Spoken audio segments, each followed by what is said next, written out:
¿Cuántas claves tenemos? ¿3 o 7? Para saberlo, quédate hasta el final del vídeo, así que sígueme a solfear sin miedo.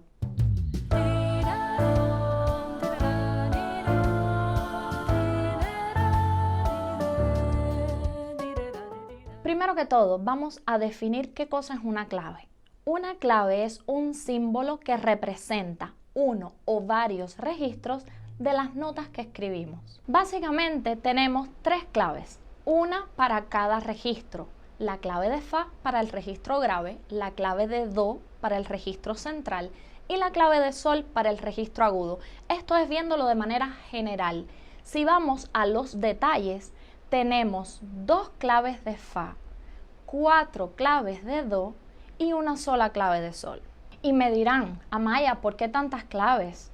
Ok, el problema es que solamente tenemos 5 líneas y 4 espacios, por lo tanto, tienen un espacio limitado para escribir cierta cantidad de notas. Al cambiar la clave, cambiamos de registro y nos permite escribir las notas en el registro siguiente. Y estarán pensando, mientras más claves tengamos, más difícil es de leer, porque no es lo mismo esta nota en esta clave que en esta. Porque en una clave tiene un nombre y en la otra tiene otro nombre, y están en lo correcto. Por eso en la actualidad utilizamos la clave de Fa en cuarta línea y la clave de Sol. Con ellas podemos abarcar todos los registros. La clave de Fa en tercera ha quedado en desuso, al igual que la clave de Do, aunque actualmente existen instrumentos como la viola que aún leen en clave de Do en cuarta línea, ya que si escribieran, por ejemplo, esto en clave de Fa o en clave de Sol, tendrían demasiadas líneas adicionales y es muy incómodo para leer. En un principio era diferente, ya que cuando se trazaba solo una línea, ponían al comienzo una letra. Recuerden que en ese entonces los sonidos, las notas musicales, estaban representadas por las letras del alfabeto.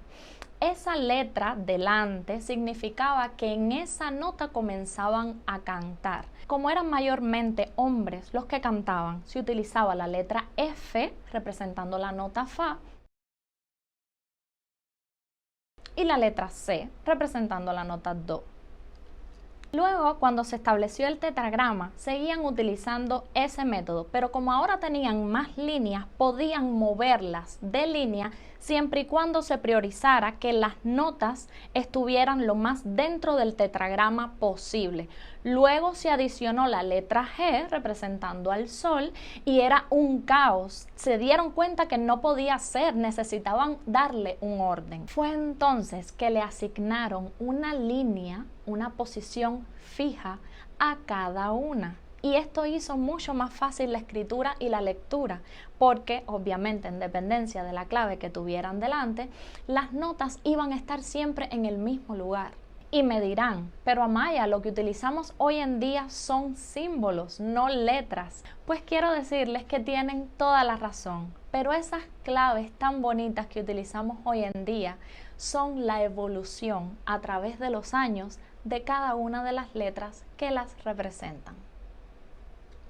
Y ahora, lo que nos quedaría por ver es dónde se ubica cada nota en cada una de las claves, pero eso lo veremos en un próximo vídeo. Recuerden suscribirse, darle a la campanita y si quieren solfear sin miedo, quédense con nosotros. Nos vemos pronto.